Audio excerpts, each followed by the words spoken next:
આમોદ નગરપાલિકા વિસ્તારમાં રખડતા પશુઓનો આતંક યથાવત, બકરાનું મોત, રહીશોમાં ભારે રોષ।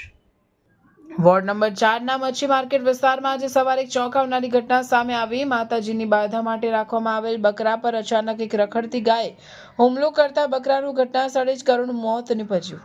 આ બનાવ બાદ સમગ્ર વિસ્તારમાં ભય અને રોષનો માહોલ ફેલાયો છે। સ્થાનિક રહીશોએ મીડિયાના સમક્ષ તીખો રોષ વ્યક્ત કરતા જણાવ્યું કે રખડતા પશુઓનો પ્રશ્ન વર્ષોથી યથાવત છે, છતાં કોઈ અસરકારક પગલાં લેવાતા નથી। આજે બકરાનું મોત થયું છે, કાલે કોઈ નિર્દોષ બાળક અથવા વૃદ્ધ તેનો ભોગ બનશે તો તેની જવાબદારી કોણ લેશે? પશુપાલકનો માલિક કે નગરપાલિકા?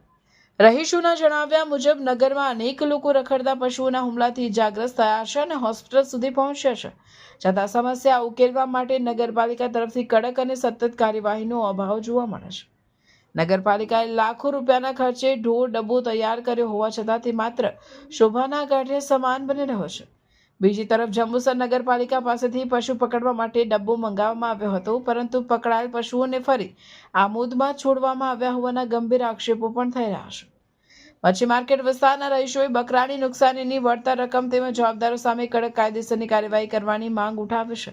હવે પ્રશ્ન એ છે કે શું નગરપાલિકા આ ઘટનાને ગંભીરતાથી લઈને તાત્કાલિક અને કડક પગલાં લેશે કે ફરી એકવાર મૌન ધારણ કરશે? શહેરના નાગરિકો હવે વચનો નહીં પરંતુ સ્પષ્ટ કાર્યવાહી જોઈ રહ્યા છે।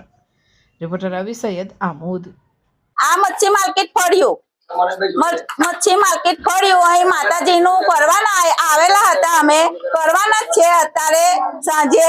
અત્યારે ગાયે આ અબના કરી છે, ગાયે ભેટી મારીને બકરાને મારી નાખ્યો।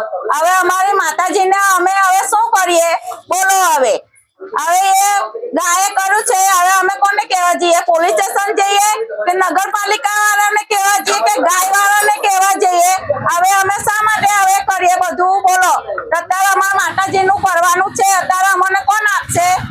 એટલે અમે શું કરવા આ કરવાનું છે? આનું હવે અમારે અમને કોણ સાથ હાલા? ગરીબ ગાય જેવા અમારી મમ્મી છે, એમને ઉછી ઉધારનું વ્યાજુ રૂપિયા કરીને આ કર્યું છે, માતાજીનું કરવા તૈયાર થયા છે અમે ને અત્યારે માતાજીનો જ પકડો છે, અત્યારે ગાયે આવું કર્યું છે। અહીંયા મને કે ઘરમાં હોય અમને હોશે તારે ને જાય ને અંદર છોકરા ઉઠેલા બેઠેલા હોય તો હોશે નીરી જાય ગાયો અખાયા તો હમ્યા થાય અમારી બોલે બાળકો છે, રાતે ને દિવસ ગાયો અહીંયા ફરે છે, ઘરમાં હોશે થઈ જાય છે। નાના છોકરાઓને રમતા હોય ને કઈ મારી બેસે તેનો જવાબદારી કોણ લેશે? અત્યારે આ ઘટના બની છે, તેની બદલે નાના છોકરાઓને બી કઈ કરી શકે તો તેના માટે અમે શું કરીએ બોલો?